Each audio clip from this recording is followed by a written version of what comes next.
So I think context is important with Jonathan Bender. It's the late 90s. We've had this fairly steady stream of successful players who have made the jump from high school directly to the NBA. Jermaine O'Neal, Kevin Garnett, Kobe, obviously. There's a guy from Picayune, Mississippi, and it's clear he has NBA-level talent.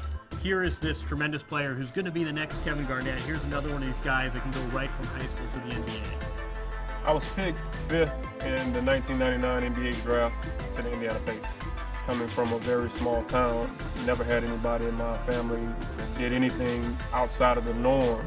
So I thought that I was set. That was a done deal. Not only me, but my whole family, everybody was set. You know, his first couple of years, Jonathan Bender did not live up to the hype. Some of it was a function of injuries that plagued him his entire career. He struggled his first few years in the league, and he's very open about that. Around my 4th or 5th year, my knee was swollen. The doctor told me, look, we need to do a surgery immediately or you're going to have to come back in a few weeks. Basically sat down with the coach, sat down with my agent, and we decided to go ahead and take care of it now. It became a mental and physical game from that point on. About my 11th time of going back into rehab mode and coming back, going back into rehab mode and coming back, we thought it would be best just to walk away and take some time off. And that's when I decided to do it right around 2006. Here's this guy in his mid-20s. Basketball was going to be his life, and everyone expected him to be a huge star. And now this injury has sidelined him. He's been going in and out of rehab, and he started to think, what do I do now? I wasn't a seasoned investor. I was a basketball player. To be great or good at anything is going to take failure, so I knew the first couple of investments that I would try would probably lose. Music company, tried that. I tried real estate. I was losing so much in the game of business. With me, it was more like, okay, I may need to go ahead and get myself prepared to go back, but I still have pain. Let's see if I can solve this problem. And that's when I decided to set out to develop a device that can help me and could assist me in that rehabilitation. He's been in and out of rehab. He doesn't have a medical degree, doesn't have much education outside of high school, but he's been to so many doctors and so many trainers, and he begins to have his epiphany, hey, I have an idea of how I might be able to develop a rehab product, and this is all a function of living it. My whole thought was quad reaction, glute reaction, while I was doing basketball type movements. So if I have pressure on your core, I'm able to take pressure off your lower back. When I saw the way a person picked up their leg and put it down, I kind of drew it in my head. I drew these bands going down and I said, okay, what can it wrap to? Thought about a shoe, thought about some sort of brace. So I was thinking of the pieces that I would need.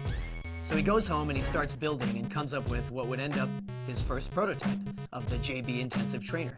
Take these rods and we would create 2 holes in the ankle brace and we would push it down and then push it back up. So the metal rod is now stuck there and it can't go anywhere. So these never broke.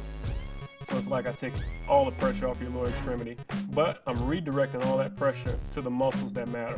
I had to make these one at a time. It took a little while, but I was able to get my point across. I had to go through several different generations of it, just trying to see what worked, what didn't work, and that's basically what I did throughout 3 years. I was using it on myself, and as the months and years went by, I became a whole lot stronger. So I knew the effects it would have on someone with a knee problem. I didn't really know how to bring it to market. I didn't have that knowledge, but I knew that it would serve big later on if I was able to make a comeback and also mention that a product that I developed helped me make a comeback. So it was sort of a save yourself, but at the same time, this is a good marketing play. 3 years after the surgery, he gets back in the NBA, plays some games for the New York Knicks, great success story, and Donnie Walsh, who's now at the Knicks, who was the man who drafted Jonathan Bender out of high school a decade ago, offers him a contract. And by this point, Bender says, you know what, I've played in the NBA, thank you, sir.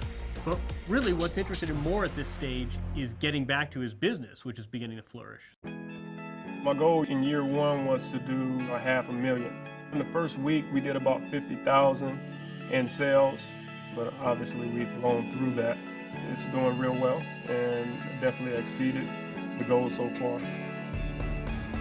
Here's a player best known for his injuries, and yet it was rehabbing those injuries and all those trips to the doctors and all those days in rehab that really helped give him the idea for a product that's going to make him successful post-basketball. As I run across people nowadays, other NBA players, other athletes, they'll tell me, hey, I got your product. It's wonderful. I use it every day. It just takes all the pressure off my back.